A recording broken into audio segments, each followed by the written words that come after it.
Okie dokie, 5. Be a good girl, Sophie. 4, 2, 1. Hello, Laura, and welcome to the Make Life Rich Movement podcast. Thank you so much for coming on today. Thank you so much for having me. I'm so excited to be here. So, we met very recently at a networking event for women in Cape May County, where we both live.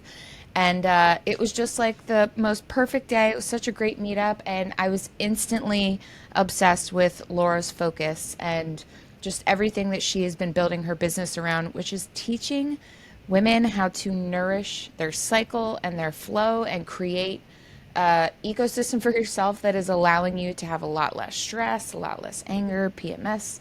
There's just so much that's going to be jam packed into this episode. So, Laura, I'm just going to let you take it away. But first, I would love to know, what was your earliest memory of your period? And like, what was that like for you? And did you feel supported and like confident in what was happening? I can remember back to when I got my first period.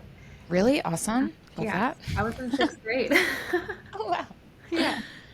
So, um, yeah, I definitely felt like supported, but also I think we were still in that time where it's like, okay, here's the stuff, go kind of do it on Hmm. your own.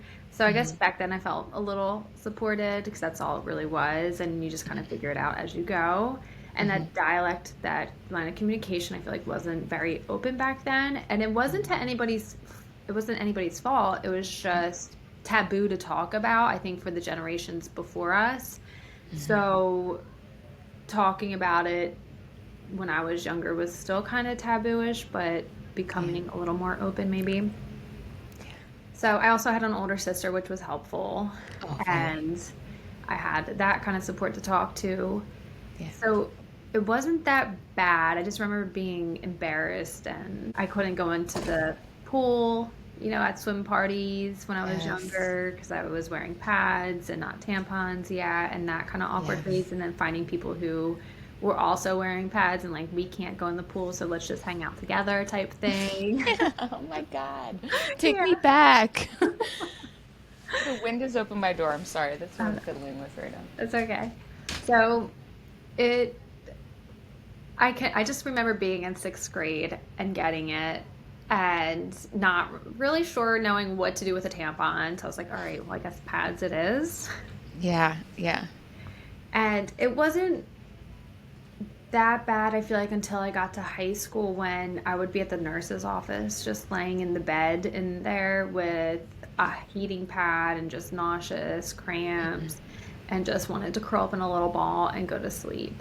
Hmm. And it was always kind of like that, PMSy mood swings, just the irritability, pissed off at Hmm. everyone and everything. It wasn't until after I had my kids where everything just came kind of crashing down with my menstrual cycle. Yeah. Like the recalibration. Yeah. It's so interesting.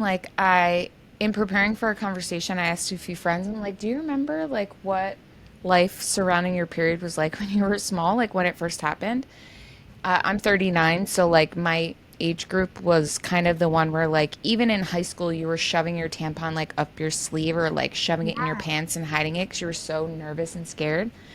And there was always this very gray area. Like health class was like so non-discriminate. I know that boys needed to learn these things, but it would have been really cool to have a separate health class first where you at least were around a bunch of other girls and likely someone in the class already had their period and maybe they'd speak up about it. But there's just always been such a weird cloud of like shame is the right word for it that I couldn't really get rid of until I guess I was 30. It was just always like something I didn't talk about with friends. I didn't talk about my like cramps. It was just a like seen and not heard kind of situation, which is And it's odd. crazy. It's kind of Yeah. like going number two. Everybody does it, but nobody talks about it. Everybody's a Yeah. little shy about it. Yeah. And you know what? I love so much that this is what you're literally building like through your own struggles and what you've learned and kind of you're on the other side now of having this huge toolkit that you've been able to integrate with your health and fitness career that you already had before you started teaching women about their cycle and how to kind of support themselves in that way. But I wonder if in this space of us all kind of recognizing, like, wait a minute, what? I don't even know what you're talking about right now. And I've had these body parts my whole life. Like, it does what? And Yeah. then after kids, this happens. And then what? Like, hormones. I feel like we are literally on the forefront, and people like you are leading the charge in helping to catch all of us up on what we should know. But, most of us of childbearing age are going to have children that are either going to have a menstrual cycle, or in their life they need to support someone with a menstrual cycle.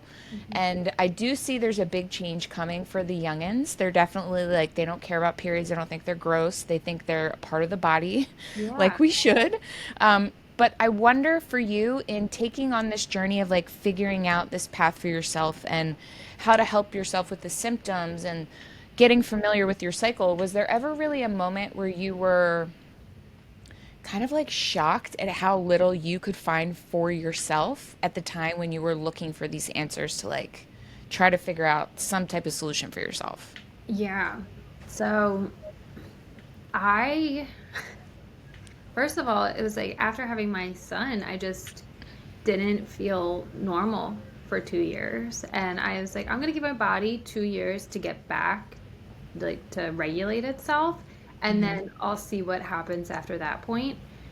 And nothing had changed. Like I was on an emotional roller coaster from which this part I didn't learn until I started taking courses on the menstrual cycle, but the four phases, right? Yes.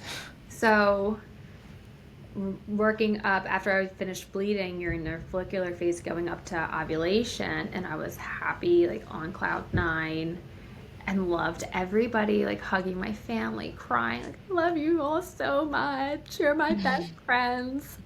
And then as soon as ovulation stopped and I'm going into the luteal phase, like the 10 to 14 days before your period, I was depressed. I was anxious. I was having mood swings, raging, irritability. My family was scared of me. I thought that I was bipolar. It was so Hmm. intense. I wanted to scream and crawl out of my body, and I could just feel the rage boiling in my blood. And going back to your question, is I wanted to get that background because going to my doctor, he just kept saying I was depressed. I was like, no, it's cyclical. I know it has to do with my menstrual cycle. And he's like, you're just depressed. I was like, I know what depression is. I've been there. It's not depression.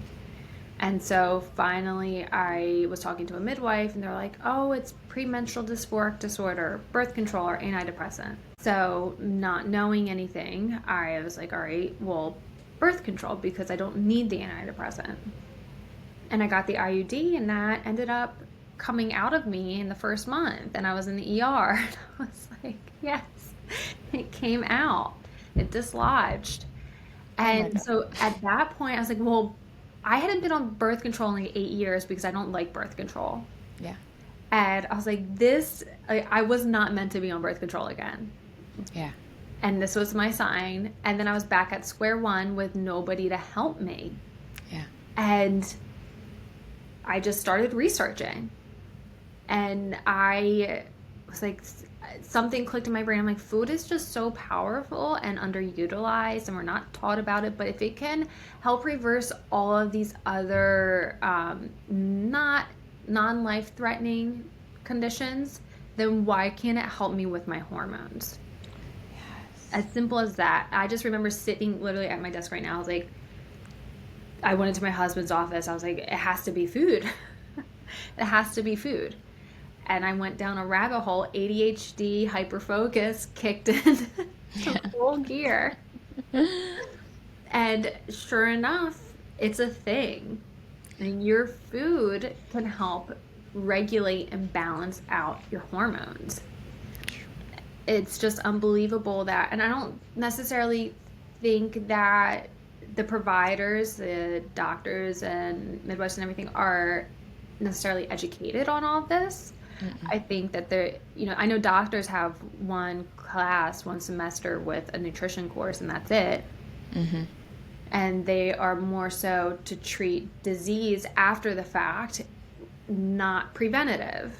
right? So once I started digging and diving into this and testing it out on myself, and I was pretty strict on my diet once I learned this, but within a month, nobody knew I was on my period the next period. Wow.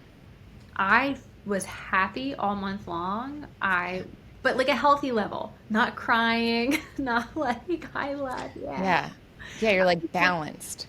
You Yeah. feel sane. Yeah. Yes, I felt sane. I didn't feel like I was on this roller coaster anymore. And I was like 3 days into my period, and I looked at my husband. I was like, "Did you know I was on my period?" And he's like, "What?"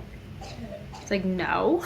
It's like, "I've been on my period for a few days now, and you had no idea that it was coming or that I was on it." Yeah. And I was like, this is it. Yeah. This is What did that feel like in that moment? And I want to backtrack quickly, but it.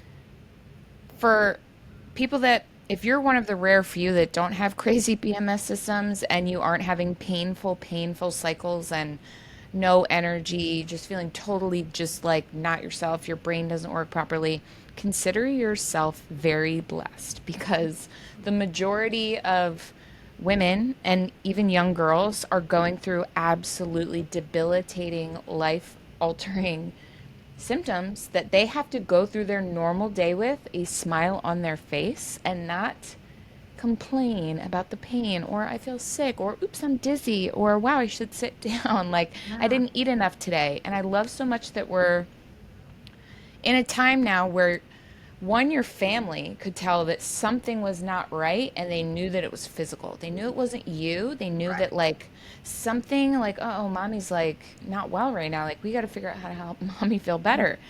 But when we were children, that conversation was much different. It was, oh, she's being a fucking bitch right now. And it's like, Yeah. whoa, like, what Yeah. do you mean? Like, what? Like, applying that logic to now, holy crap. No wonder women were silent about their cycles and not wanting to be seen as difficult or emotional or like all these things that are a superpower. But for you to discover in that moment that you could remedy this with food and other things that you'll talk about along the way, but like, where, like, I'm sure you felt so helpless and having a doctor tell you, like, oh, this or this. And it's like, I'm not putting poison in my body to solve a problem. Like, you're Yeah. a body mechanic. I'm going to handle this myself. Like, it's okay. I got this. And then food was your answer instead of chemicals and medicine. Yeah. It was life changing. Obviously, it's been 3 years, and I mean, like, honestly, I'm on my period right now, and I feel great. So I'm like, That skin is glowing. You're looking good, girl. but like before, I wouldn't be able to sit here and do this.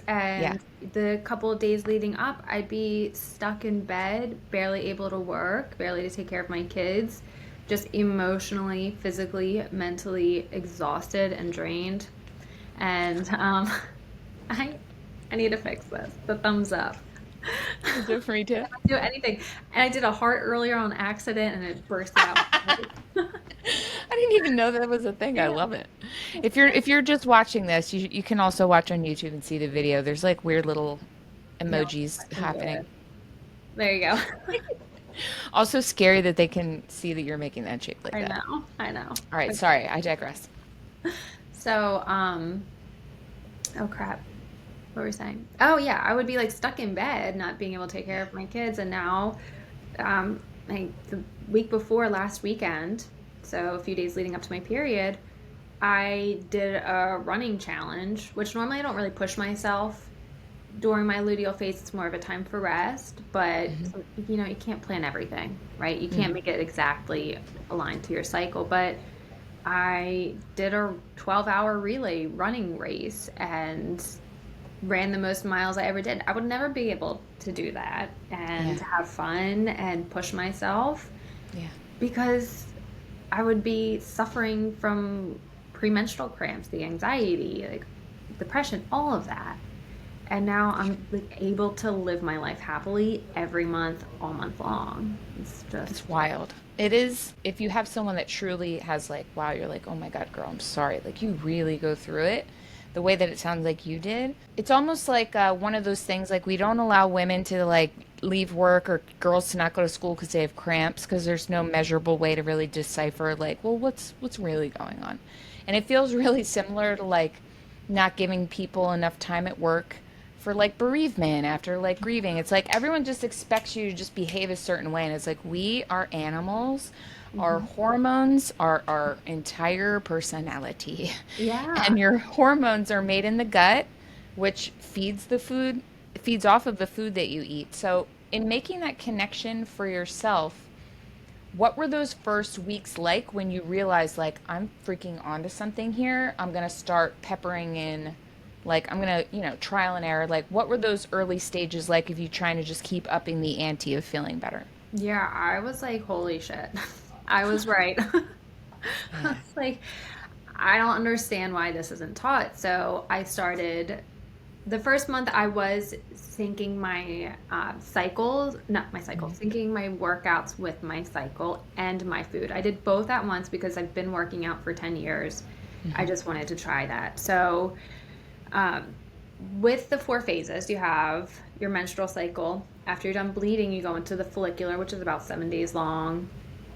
And then your ovulation, which you ovulate for like 24 hours, but it's, you can get pregnant a couple days before and a couple days after because the sperm lasts Yeah. for a few days inside. And then after ovulation, you go into the luteal phase, which is 10 to 14 days, and then your menstrual cycle again. Okay.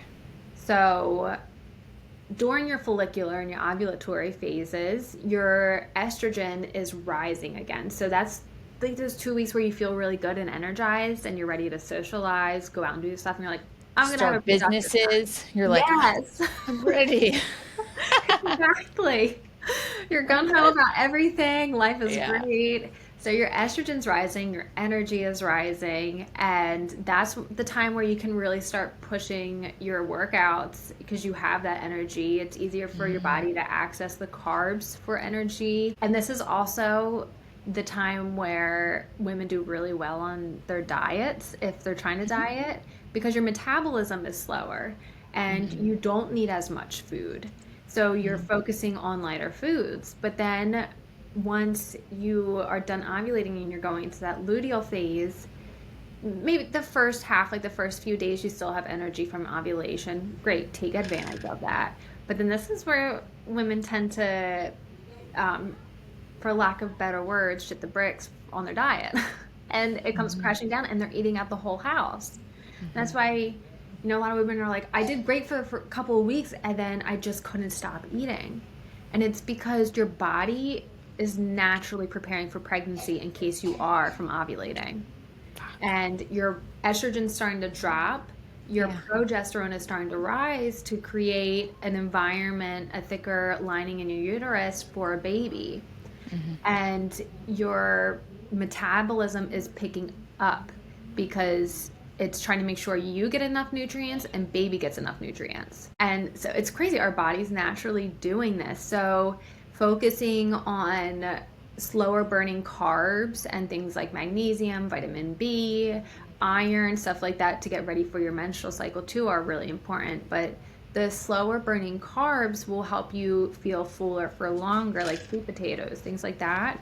Yeah. And um, because they take longer for your body to break down and they use it more efficiently. So it keeps you fuller for longer. And that way you're not eating out the entire house during Which it. I've done. Yeah, I mean, we've all done it. And 100%. so there's certain things like getting your iron up through foods the week before your period, and especially if you have a heavier flow, you want to replace that iron because you're bleeding for a week. Yes. And making sure that you're getting vitamin D, vitamin B, and magnesium. Those are like three of the most important things for women Yeah.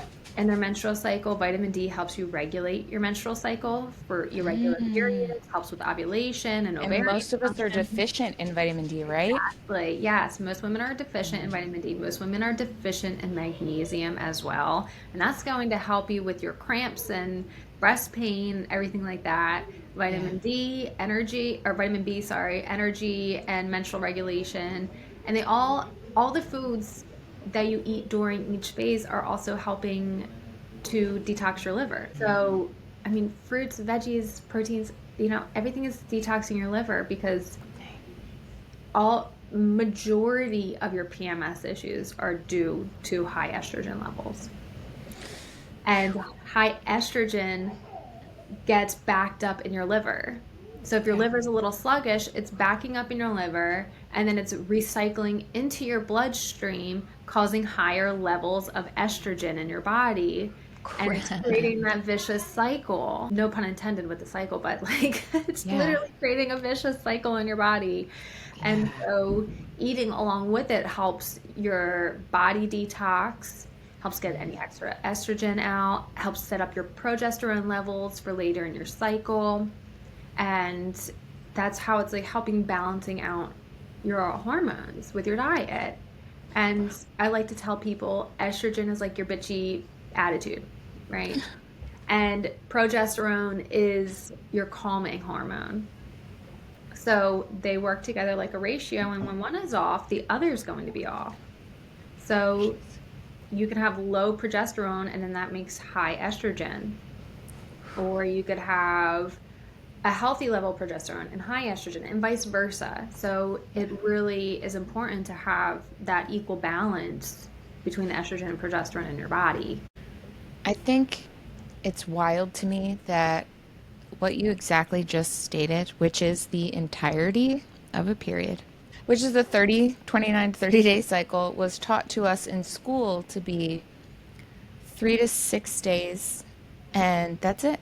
Yeah. And no mention of the chemical process, no mention of building, what is it, endothelial lining? I pulled that out of my butt. Endometrium lining, yeah. Endometrial lining. Like, there's just so many parts of us that grown women our age are so completely disconnected from through no fault of our own, really. It's outside of women like you, and I feel like really maybe 2022 to I feel like COVID kind of made a lot of women slow down enough to where they were able to, if they weren't able to before, they were able to tap into their body and really sense that like something is off or like Yeah. I can do something about this. Like the world is closed down. Like let me figure out what's going on with my body. And it was really interesting to see this conversation start to pop up more, but it hasn't hit mainstream. And Yeah. there doesn't seem to really be like much of a plan around how to help women with these issues. And when we had first met, you were just finishing up your monthly membership that we're definitely going to get into later. But when did the point come for you where you were like, okay, I've amassed all of this information. I know that this is working for me. I've seen over, couple of months, this makes sense. Like, I'm ready to help other people. Like, what was that period like? And where did you begin to recognize that, like, there were a lot of similarities amongst the women that you were talking to So and when what they I were living through? so when I first started figuring this out, I feel like I'm a pretty shy person, but instantly I was like, this information has to get out. Yeah. I have to get this out to everybody. And some friends knew what I was struggling with and that I had made myself feel better, and they started coming and asking questions and things like that. So I wanted to get even more educated, and I took courses on hormone health and how to really use food and herbs and supplements and everything like that to help women with their menstrual cycles and perimenopause, menopause. And so I slowly started taking on one-on-one clients and helping them with that as well. And I do it virtually. But then I was like, there needs to be, not everybody can afford a one-on-one, right? And this information is so important. It needs to be able to get out there at an entry level, some sort of starting point, right? So that's how I created the membership too. It's like, it's very low cost and it breaks everything down for you for the workouts, the recipes. And I've added not just breath work, but functional breathing into there. Cool. And that's a whole other element that we will get into. But I just instantly knew that nobody's being taught this and it needs to be, and I just need to get it out there to the world. And so I just like started talking about it, and it was awkward at first because, taboo. I'm like, vagina, we all have it. Say it. Don't be scared. We Don't be bleed out of it. Yeah, Yeah. we create humans. Like, what? Yeah. Let's talk about it. Our bodies are so powerful and amazing, and we've been completely shut down. Yes. And it just needs to be, women need to be educated and take power back for themselves and know exactly what's going on and when, and Hmm. to help their partners and men understand what's going on also, because Hmm. that's just as important. Like, my husband knows my phases. He knows when I'm going to be going in and out of them. He knows that in my follicular and ovulatory phases, I'm more open to conversations. I'm open to criticism or feedback, in depth, serious conversations. Hmm. And during my luteal and menstrual phases, yeah, I might be a little more sensitive and I might not have the capacity to take on those conversations, and knows my limits and respects them. And that's just so important to have that type of support from your partner, especially if you have kids or just like responsibilities where they understand, hey, I'm going to help take some things off your plate right now Yes. because naturally your body's going through this. Yes. And men's hormones reset every 24 hours. Women, a natural cycle is 24 to 32 days. Hmm. We're not resetting until the end of that 24 to 32 days.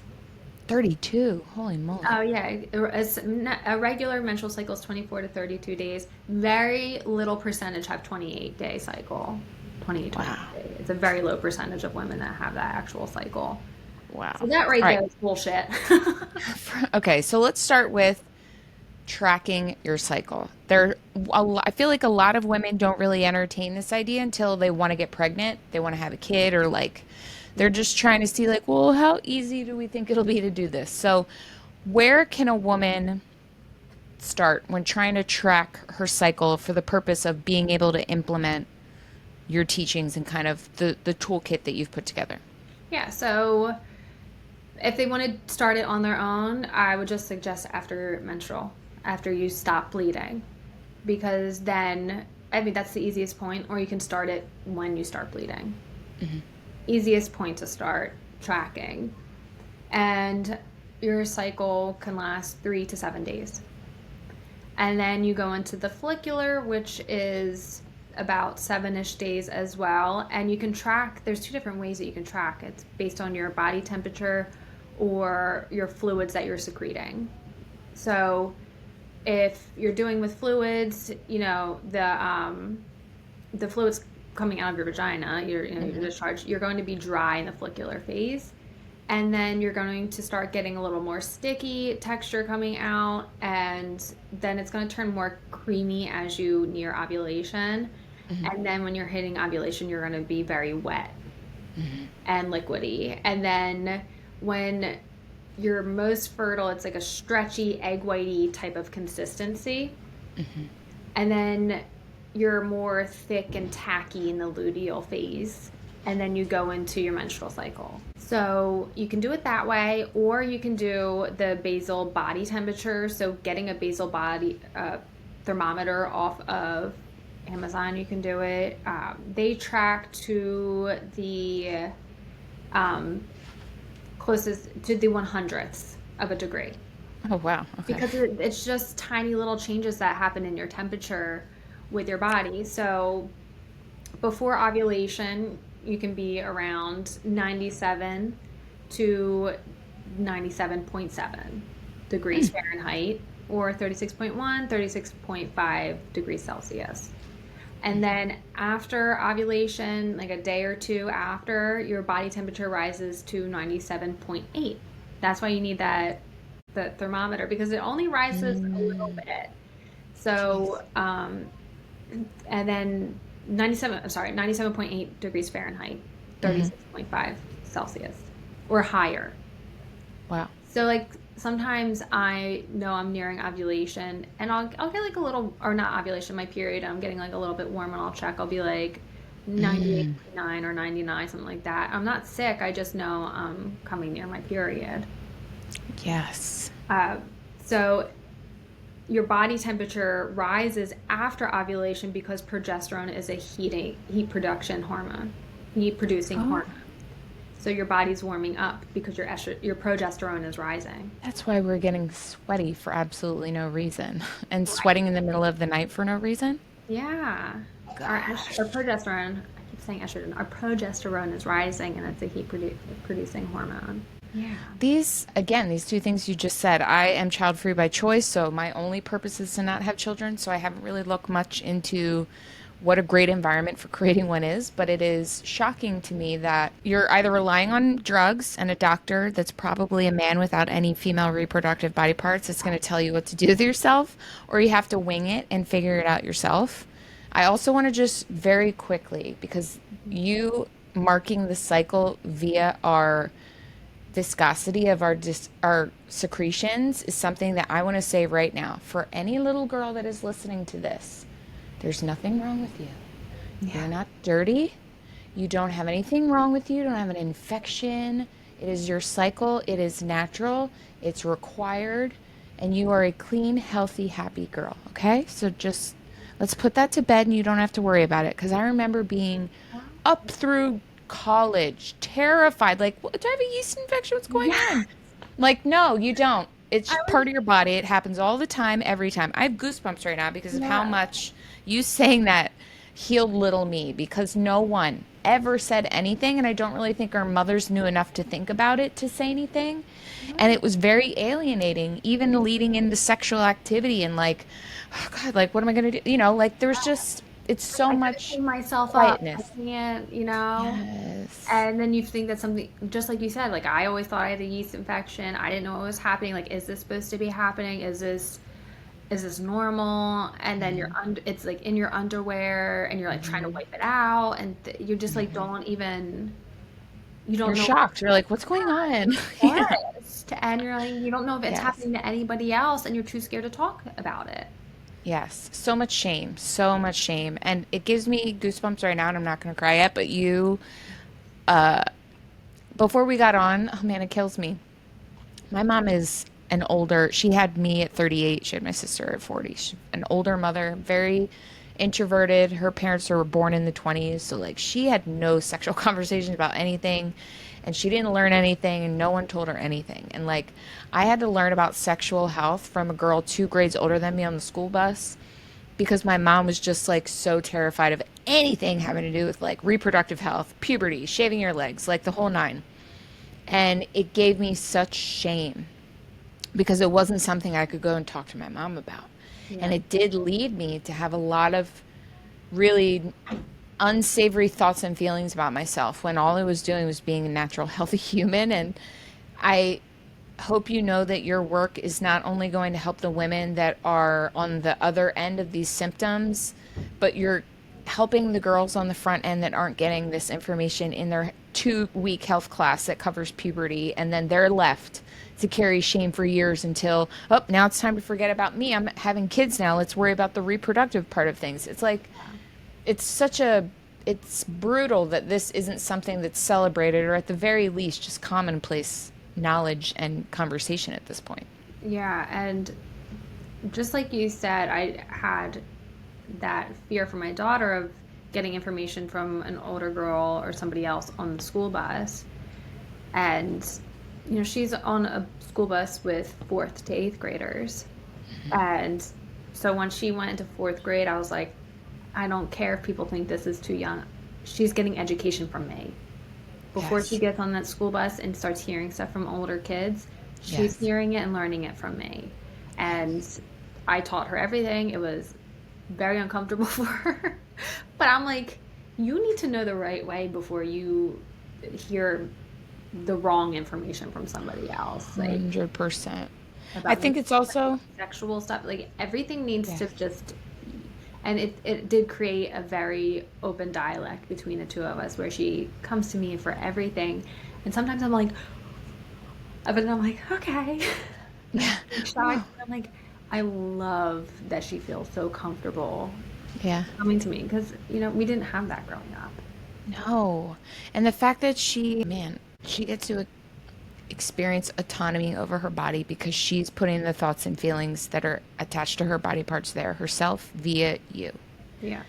That's beautiful. Like I had to pick stuff up from MTV and like like you don't know anything about anything until you know yourself. And I Right. think this is a beautiful way to teach a child, especially a girl at an appropriate age of like puberty coming, that this is your body. What happens to it and like what you do with it is yours. And I think the stigma of us not being allowed to own our private parts enough to talk about them really gives us a lot of like credence later in life to just let people trample all over us, our boundaries. But I really do think I already feel empowered from the few things you've taught me in the 30 minutes we've been speaking. And I can't imagine how validating that would be for a child that's a little confused about what's going on when things start. Like puberty's starting now in like 10, 11, 12 year olds. Like I remember I didn't get my period till seventh grade, but there were some girls that started getting it in fifth grade. And they did not, they thought they were dying at school. Like I remember one specific girl was running down the hallway, bleeding through her legs. She had a dress on. I thought she was dying. Like everyone in school was so concerned for her. And Yeah. like, it's so silly that it wasn't even a conversation in elementary school yet. Like fifth grade, hormones these days are different. We're developing so much sooner. And I love that that was something you took into your own hands so that she isn't the one running down the hallway with, like bleeding and people are like, "Did you get stabbed? Are you dying?" Yeah. And that's the thing too. It's you don't think about it, but I'm very particular, especially with the meats, to buy organic, grass-fed and finished because of the amount of hormones that are in the meats that affect our bodies. Yeah. And that's why a lot of meats, dairies, everything, I'm very particular about what goes into my kids' bodies with that because Yeah. I don't want that having an effect on their bodies. Yeah. Everybody's, all the girls are going through puberty so much sooner because of it, and Yes. it's definitely something to look out for if that hasn't Yes. been on anybody's radar yet. Yes. And I So, think I would love to know what you've also identified as other things outside of food that people may be dealing with daily that is contributing to this estrogen overload or just making their symptoms worse because they don't really understand that they're like throwing gasoline on the fire with what they're doing. yeah, so I mean, it can be a whole rabbit hole of the non toxic living, but I strongly believe in a healthy balance for you, your mental health. So, whether that's the skincare, skin's the biggest organ and everything gets absorbed. I am particular about that. And a lot of things have endocrine disrupting chemicals in, and that's disrupting your hormones and your menstrual cycle. So, if somebody is struggling with infertility or something like that, I would suggest, looking at your products that you're using, the ingredients in your food, and just things like that, because that it can come down to that. Your vitamin D, your magnesium, big role in fertility. So that's huge. And then I have added functional breathing into everything Let's get into that. because this, oh, I love this so much. So, functional breathing, it's more than just breath work. It's how you're breathing all day long every day. What? You take 22 to 25,000 breaths per day, and if you're not breathing the correct way, you're creating a stress response in your body.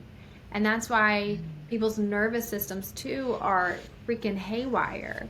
And that also contributes to the mood swings, the inflammation in our body, the the rage, all of that. It's the inability to come back down. Yeah. So simple things like I know a lot of people have been talking about not breathing through your mouth and breathing through your nose. It is huge. It is important.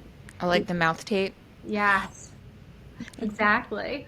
I kind of want to try. Have you tried it? Yeah, it works. And it's just Really? fun. Okay. So if you do need to open your mouth, you It can. opens. It does pretty much keep it closed.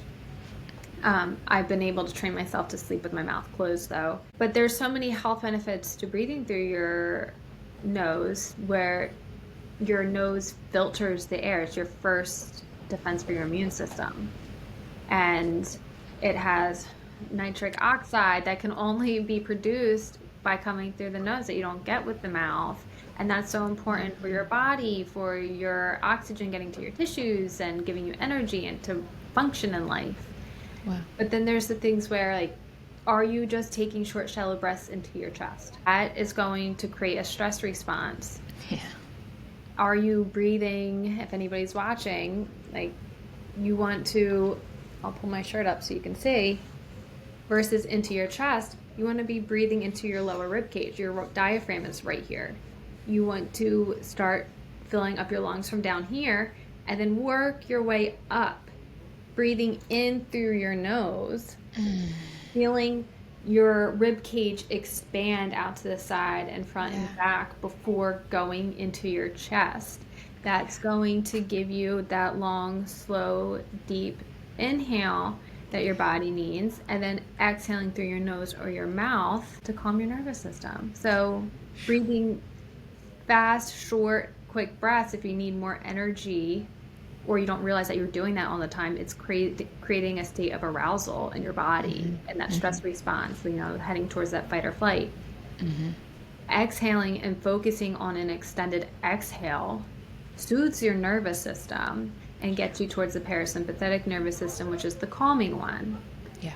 And we don't realize that being able to move along the spectrum of the parasympathetic and the sympathetic is so important. So maybe you're driving to work and you get road rage, but then that road rage is sticking with you all day long, and you haven't been able to come down from that. That's not good. We want to be able to get down from that in a few minutes.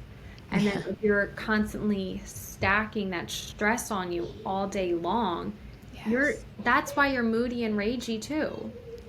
And you're just stuck in that fight or flight stress response all day, causing the inflammation, causing the mood swings, the irritability, the quickness to snap on people. And when you can learn to get stressed, because it is good to be stressed, not all stress is bad. Working out is stress on your body, and that's good for you. But being able to come back down is just as important. And you can do that with 30 seconds of breathing, and that's it. Jeez.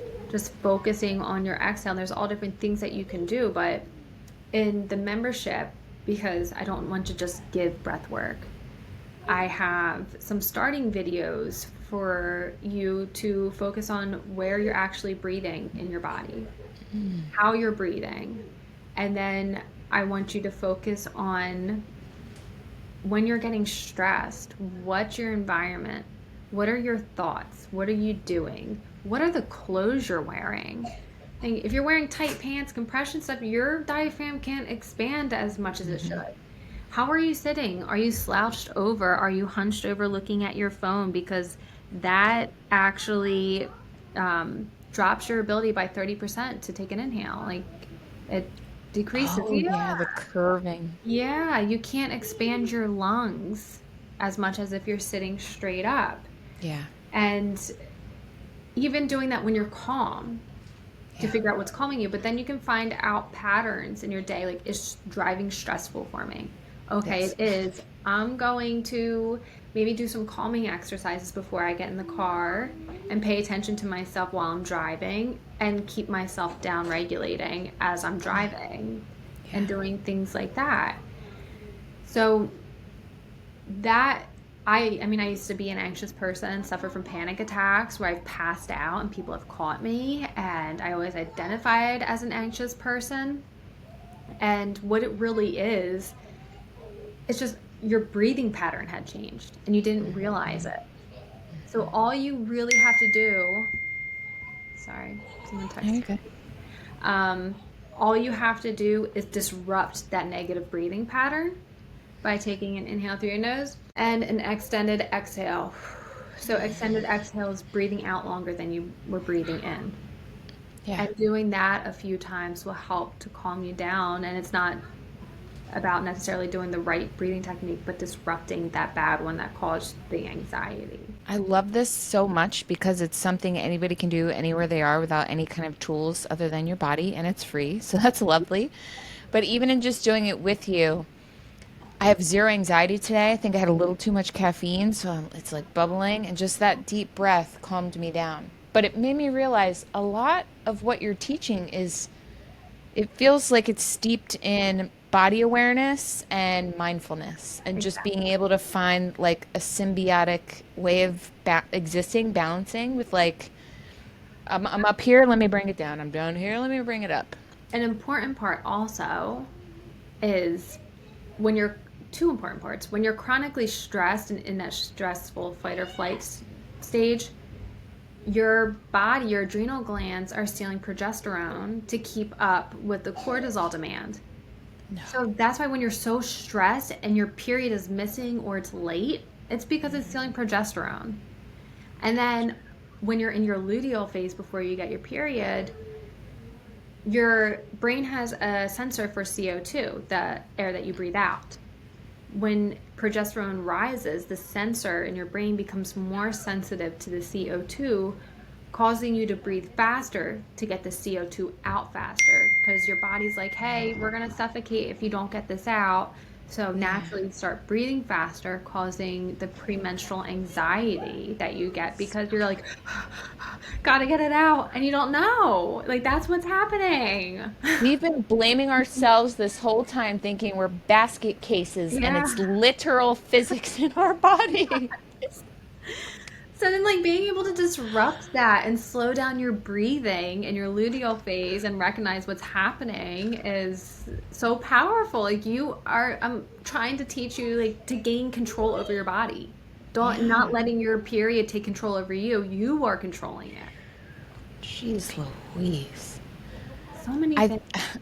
I'm like low key blown away. I thought I was prepared for this conversation. You've already said so many things where I'm like, what?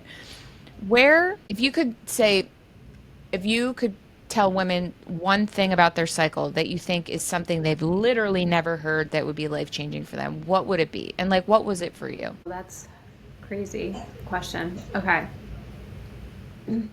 I'd say that, you know, you're going through the four phases and your hormones are fluctuating. Expect to feel different throughout the month, but it doesn't need to be drastic. Like, you are meant to be social and Yeah. energetic during your ovulatory phase and take care of others. You're meant to nest and take care of yourself and rest in your luteal menstrual phase. Your body naturally balances itself out if you understand it and allow it, instead of pushing through the exhaustion in your luteal menstrual phase and saying, I just have to get through the week.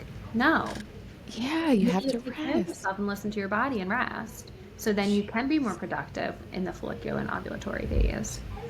That is wild. It really is, because what you just said there made me think about, I had a few friends in high school that had terrible PMS. Like they couldn't get out of bed, or they could barely like keep their eyes open at like 10 a.m. They're exhausted.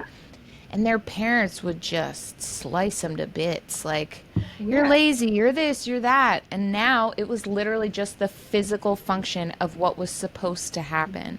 And because we're not aware of it, we're being deemed and labeled all these things that are only compacting more negativity on top of it. That's going to make it harder for you to uncover that, like, no, this is natural. It's Yeah. a cycle just like the moon, and I'm an animal and I live on the planet. So it makes sense that I'd have Yeah. something here. But I think it's very interesting too. I know it was a bit back, but men until they're maybe married to a woman never really get complete access to what the fuck is exactly happening at all times. And I remember with my husband, we are like best friends. We've never raised our voices. We don't shout. And when we were first together, like that first year, I remembered trying to catch myself. Like if I were home by myself and I were like in a rage phase, I'd be like, God damn it, like Yeah. throw a pencil or something. Behavior that is not typical of most women. Like we're just not going to do that. We're not going to act out in that manner. And the few times he saw it, he was shocked. He was like, it's okay, we'll get through it. What's going on? And I'm like, you don't get it. You just don't get it. You can't help me with anything right now. I just got to get this out. Like, I don't know what to tell you. And the curtness that came with it, it shocked him. And then the next day, I'd be like, that makes sense. I got my fucking period. That's why I was Yeah. crying yesterday and so upset and so this and so that. And it took a few times of that happening. And then him to be like, oh, okay, okay, okay, okay. So this Yeah. has nothing to do with anyone. It's just happening. And like, I know you're not this way. You're not nasty. You're not mean, but like, you have a short temper right now. Like, what's going on? Yeah. It's wild that we're so different.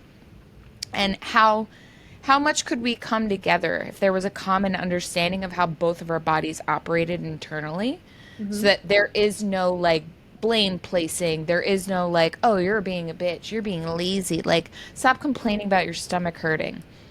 It's it's just so refreshing for not only you to give me that information that they run on a 24-hour cycle, because I had no idea. Well, I mean, like, no reason to Google it. I don't know.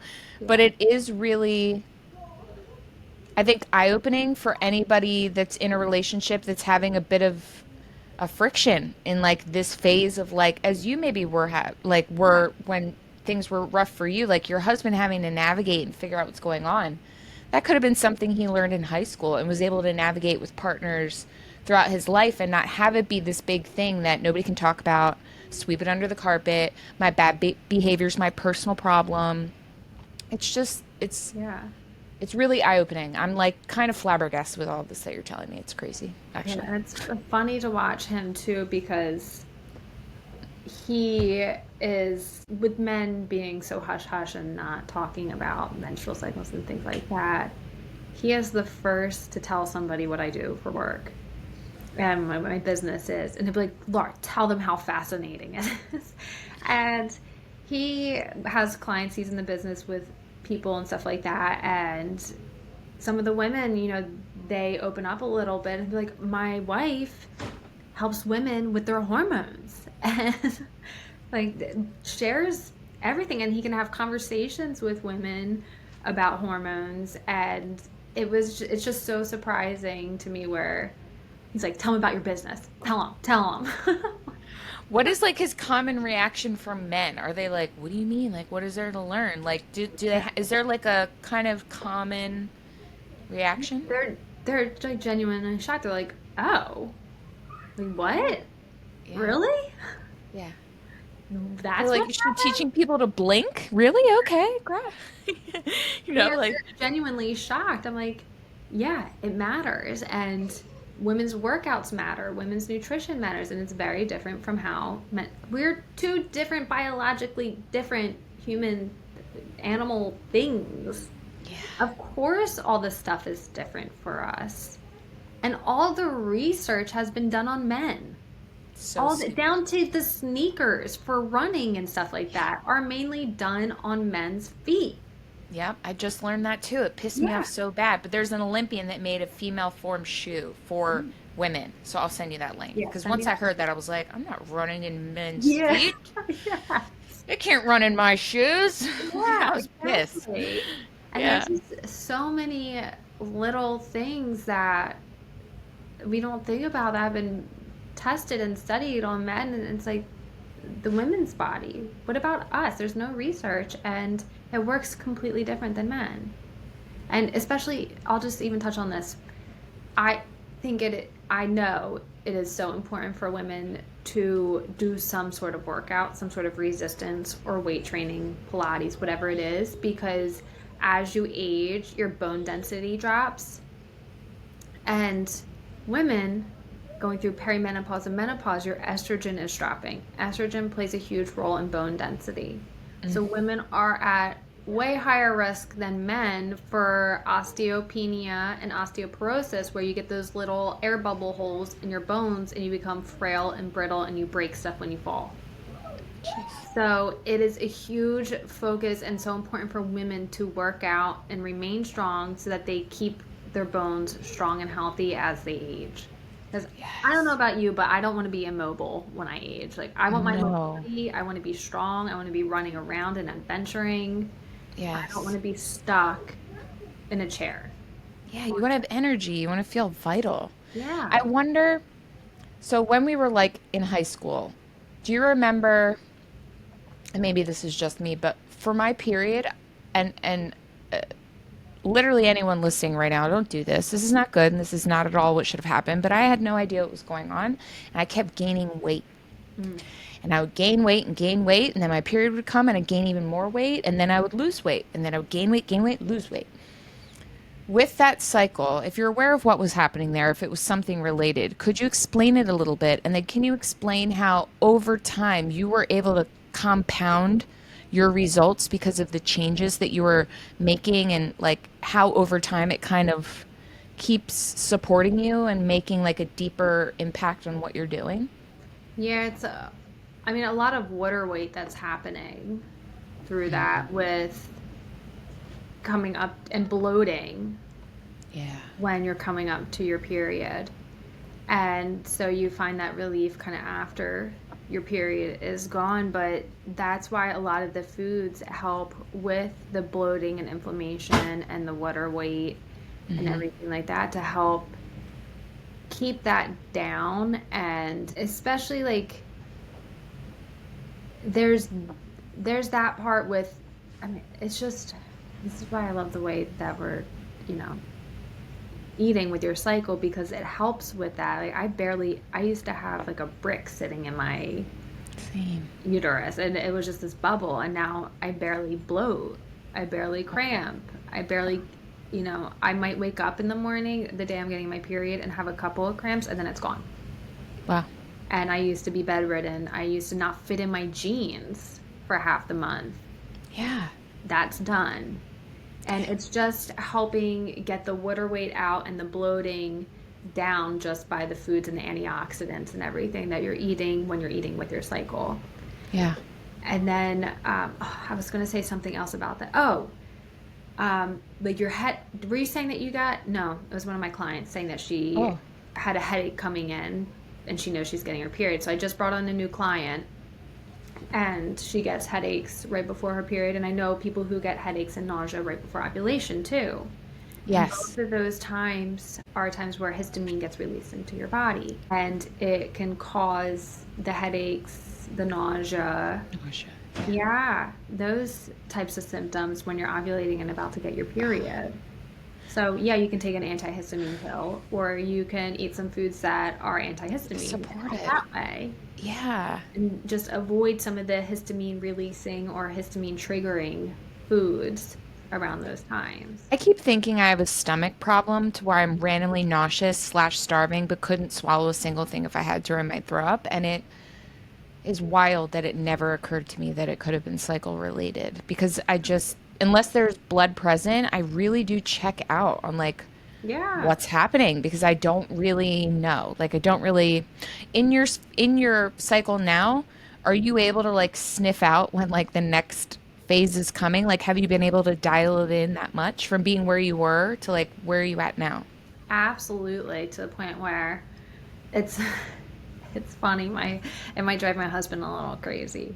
But I'm like, go, go, go, go, go. And I'm doing all the things. All my ideas are coming out in my follicular and ovulatory phase. And then once I hit luteal, that's when I start cleaning the house and really Yeah. messing. And he'll be like, okay, she's hitting the luteal phase. She's got the broom out. She's doing all the wiping and really diving into the house cleaning, because you start nesting. And like those are my telltale signs that I'm starting to nest, is because honestly, I'm a pretty messy person. Yeah. And yeah, and when I get into my luteal phase, I'm like, all right, Laura, it's time to organize and clean up. Yeah. And I Wow. feel so I much better too when I start doing that, especially for my menstrual phase where I'm not feeling claustrophobic. yeah.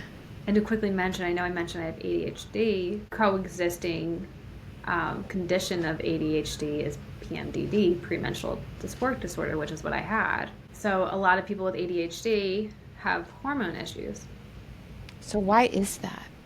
I haven't dove into that yet, and Do you think it's um, hormone related? yeah, I think Probably. so. Um, that is my next thing to dive into. But I I do, love that. I smell yeah. another course coming. I do. But in you saying that, it does make a lot of sense as you're saying like, "Oh, I'd be like, go, go, go, work, work, work, emails, emails, emails." And then the next, you're like, "Oh, I guess I'll clean up and I'm just going to wear cozy clothes and I'm going to smile for no reason." And then whatever the next, it's so interesting to me to hear you tell me about my mental state throughout the month. And for so long, I'll say for at least until about 2 years ago, when I literally just saw a reel and a woman said what all your phases were and what your mental state was during them, I was like, nah, like that's not it. But in hearing you just say that, you gave me the power to not think that I'm a complete psycho that can't hold a schedule or like I Yeah. can't only clean my house in the middle of the month when I feel great. Like there's just so many things that feel like they're obstacles mentally or like emotionally. Yeah. And And I it's know a lot of people who, and I do it myself too, your natural instinct when you're coming to ovulation is to get it into cute outfits, maybe do your makeup a little more, really put effort stop into your appearance. it. And then Stop. I swear, my one friend texts me and she's like, I put up a post about it or something. She was like, whenever you see me with eyeliner on, you'll know that I'm ovulating. But you do. You Yeah. do get that thing where you're like, I need to feel cute. And Yeah. I guess what we're really ignoring here is that we're animals that mate. And if we didn't Yeah. have cell phones and houses to live in, we'd have to rely on these cues for other, for a mate to come along and recognize we're, they're picking up what we're putting down. And Yeah. it's so crazy we've completely wiped that like mainframe from our memory to know Mhm. that this is how our life is somewhat being dictated by this, but you do have control. And I Yeah. love so much that you've created this entire program that is just going to support people. So I want to very quickly have you break down why you have a 12-week one-on-one hormone resetting coaching plan. And people may think 12 weeks, what am I going to learn over and over and over again? But I know there is a deep reason for it being this length. So please go in a little bit on what your one-on-one is like, and then let's hammer down what your monthly membership is. Yeah, so the one-on-one is, more intense custom workout program, custom nutrition program, and a functional breathing program for you. And with anything, you can't see a change in a month, really. So I make it 3 months or 12 weeks as a base program. So my clients keep continuing on after that because they enjoy the work and everything. But I like to do the 3 month base program and we track your cycle. I put in a meal program. I update it every week as your cycle changes. Wow. And according to whether you want to maintain your weight, lose weight, gain weight, I have clients doing all of those different things. And we sync your workouts to it to match your goals, whether you want to become more toned and defined or build up more muscle. And I change those according to your cycle as well. And I work with women in perimenopause and menopause too, and so with those, you're not doing the high intensity workouts. We're staying with the more low impact, low intensity type of workouts. And I do the strength training, the HIIT stuff, and I have Pilates too. So we align all those things with your menstrual cycle to help you alleviate whatever's happening. And we take a whole look. Like my intake form is pretty in depth because I'm not just looking at your menstrual cycle, I'm looking at what other issues you have going on. So one of my clients has high blood pressure. We're addressing that with the breath work and the exercise and her perimenopausal symptoms through the meal plan. Yeah. And another lady, she has a tendency to be more of a hypochondriac. So we're working on disrupting those thoughts and that Yeah. breath change that's creating that Yeah. stress response. And Yeah. these habits don't just form overnight. I hold you accountable and I help you form those habits over 3 months so that, yeah, if you don't want to continue after the 3 months, you don't have to, but you have the knowledge and the habits to continue them yourself. And if you do like to keep working with me, which with my clients I'm so grateful for, love to work together, we just keep it going indefinitely for them. And we work out on Zoom. They have the app to do it themselves. We do weekly, I call it breath, functional breathing, and weekly overview to go over what may have caused the stress over the previous week, how they helped themselves, and then we do some breath work to calm them down, and then we plan the week out for things to do themselves for themselves, things that they love, whether it's 5 or 10 minutes a day of reading their book or sitting outside, going for a walk in the middle of the day, things like that, that's going to get them off autopilot and help them find the little joys throughout the day and focus their attention on the positive things rather than the negative things, and changing their breathing patterns and their diet so that they can just feel better all month, every month. I love that. Love it. You're like their like fairy flow Yeah, flow mother. mother. Very I flow love mother. that I so love much. that.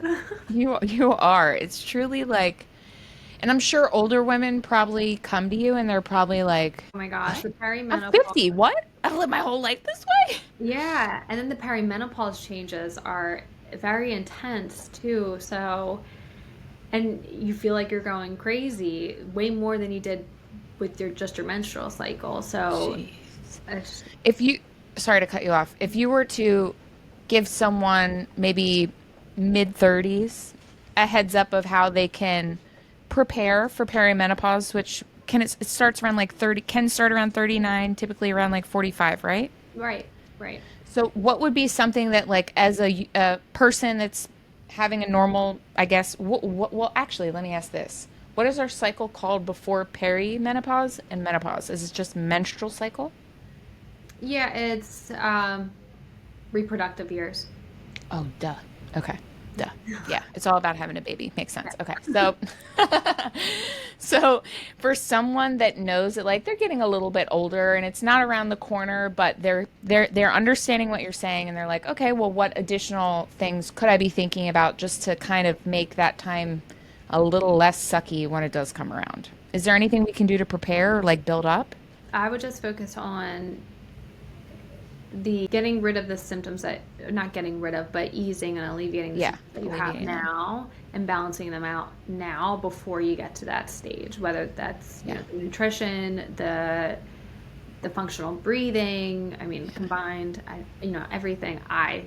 That's why I package everything together, because it's all so important for your hormones. But Yeah. yeah, it would be, if I had to pick one thing, I guess I'm honestly tied between the nutrition and the breath work, functional breathing. If they can be both. They're Yeah, two easy things to get under your belt. yeah. I find it so amazing that you are literally, it feels like you've cracked the code on the very special way that women are able to level up month after month after month and keep continuing to grow as a person, both like health wise with your body and like mentally with your output.